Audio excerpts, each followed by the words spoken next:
So back pain, I mean, again, in terms of an injury within football, there's so many different structures that can cause the problem, and so many different diagnoses, and so many different areas that can cause it, areas of concern. So I think it's quite a big topic. The main things I think you see within football are the players that are mid-20s to late 20s who are developing sort of early signs of arthritis within their lower back, where basically their disc height is getting smaller and smaller and smaller and smaller.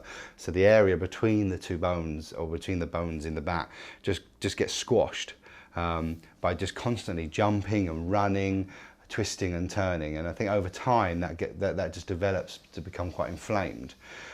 So that's one area we would see, and that tends to be flared up. You tend to get flare-ups with that. So you'll get months and months where they're absolutely fine, and generally, actually, within the season, most of the time they're fine. The time they get the most of the problem is in pre-season and in the off-season, and the main reason for that is because they've changed what they're doing.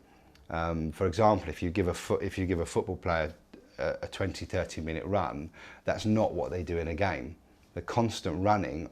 I would say so many players get pain after doing a 20-30 minute run in their lower back, because, as I say, their body's just not used to that constant running technique, whereas they're used to stopping, starting, twisting, turning. So that's the first one. I think in terms of treatment for that side of things, it tends to be more muscular around it, which goes into spasm and becomes quite sore and tries to protect that disc, because there's nothing you can do about the disc side of things. I mean, eventually, if it ends up becoming a disc bulge and the slip disc as it's known, you would end up having potentially an operation to try and sort it out. But the early stages of that, and where you get these flare-ups, it's mainly about trying to settle that back down. So the initial stage is the usual thing, using ice onto the back, trying to get everything just to calm down. And then when it has started to calm down, that's when we would probably switch to heat quite early on, because you're not really talking about an injury here. You're talking about something that's just gone into spasm, or is just a little bit reacted rather than actually being damaged. So you're not worried about bleeding.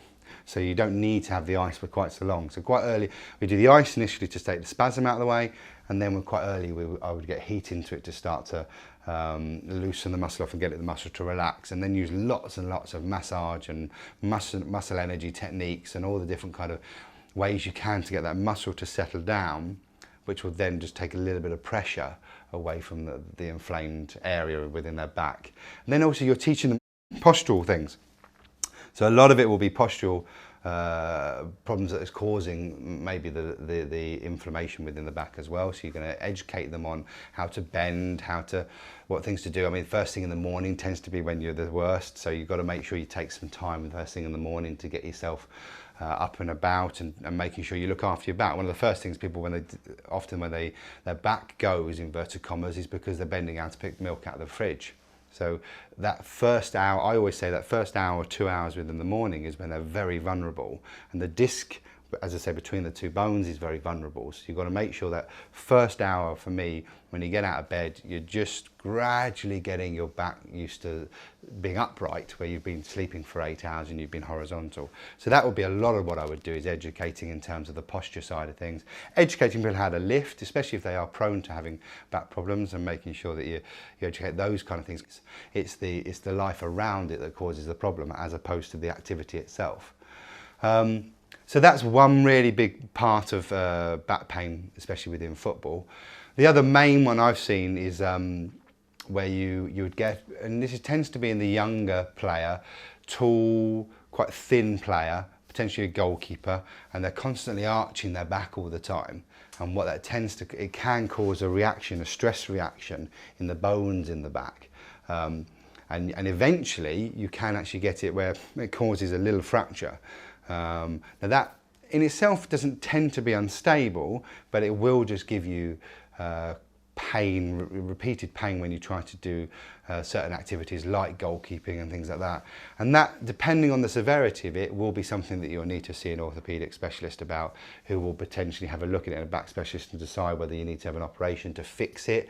Or often what happens is they say just rest and just let that stress that's going on in that bone just calm down. But that can mean you're out for three or 4 months quite easily, and letting the whole thing just calm down.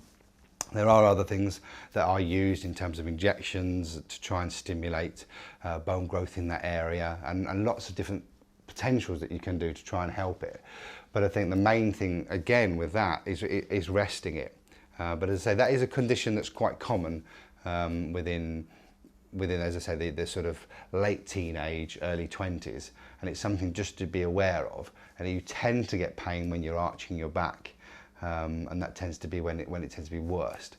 And it's just something to be aware of that I have seen quite a few times within football. And I think it's becoming more and more, we're becoming more and more aware of it, I think, especially you know, with the training levels and things that you see goalkeepers doing, and the amount of dives that they have to do. And I think we're becoming much more aware of those kind of conditions.